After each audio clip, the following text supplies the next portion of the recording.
भारत में एक 31 साला डॉक्टर को रात के वक्त उसके वर्किंग प्लेस अस्पताल में रेप किया गया। शरीर में कोई कपड़ा नहीं था, पैर दोनों राइट एंगल में मिला गया। एक पाँव बेड के इस तरफ, एक पाँव बेड के इस तरफ मिला गया।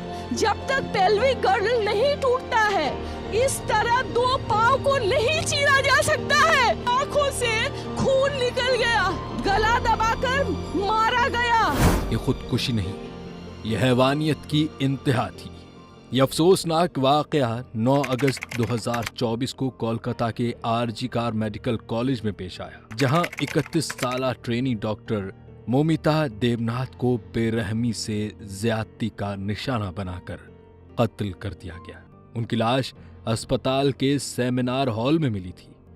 इस बहिमाना जुर्म ने पूरे हिंदुस्तान में गम गुस्से की लहर दौड़ा दी और अवामी सतह पर शदीद एहतजाज शुरू हो गया। खास तौर पर मेडिकल बिरादरी और खवातीन के हुकूक की तंजीमों ने इस वाक़े पर सख्त रद्द-ए-अमल जाहिर किया। डॉक्टर्स और मेडिकल स्टाफ ने मुल्क गिर हड़ताल का ऐलान किया, जिसके नतीजे में मुतअद्दिद अस्पतालों में ओपीडीज और गैर जरूरी सर्जरियों की खिदमात मुअत्तल हो गई।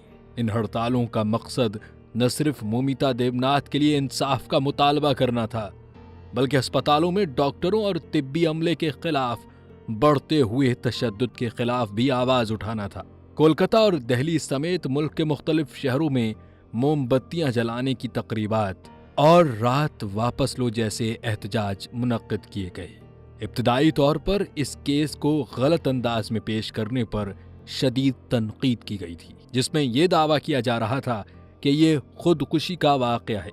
ताहम अवामी दबाव और शफाफ तहकीकात के मुतालबे के बाद कोलकाता हाई कोर्ट ने इस केस को central bureau of investigation CBI के हवाले कर दिया। तहकीकात में ताखीर और गैर जिम्मेदाराना रवैये पर हुकूमती इदारे और पुलिस शदीद तनकीद का निशाना बनी। 15 अगस्त 2024 को एहतजाजात मजीद शिद्दत इख्तियार कर गए, जिसके दौरान पुलिस और मुजाहिरीन के दरमियान शदीद झड़पें हुई।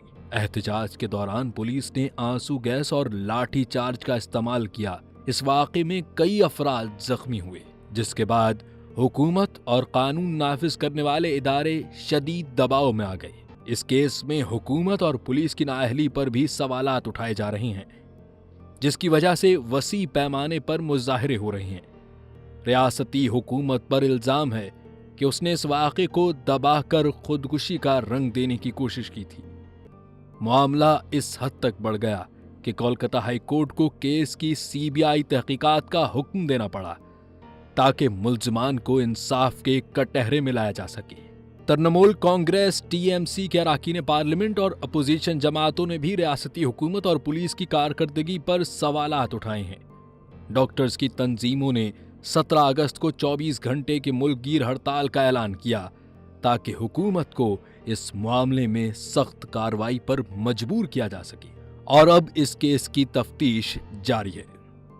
दोस्तों, ऐसे वाक़यात हिंदुस्तान में हों या पाकिस्तान में या फिर दुनिया के किसी भी कोने में, ये वाक़यात जुल्म, हैवानियत और जबर पर मुसल्लत हैं। इन वाक़यात से सोसाइटी को बचाना होगा और कोई एक ऐसा कदम उठाना होगा जिससे दुनिया में अमन कायम हो। तो दोस्तों, इसके साथ ही वीडियो का इख्तिताम करते हैं। मिलते हैं अगली वीडियो में, तब तक के लिए अल्लाह निगहबान।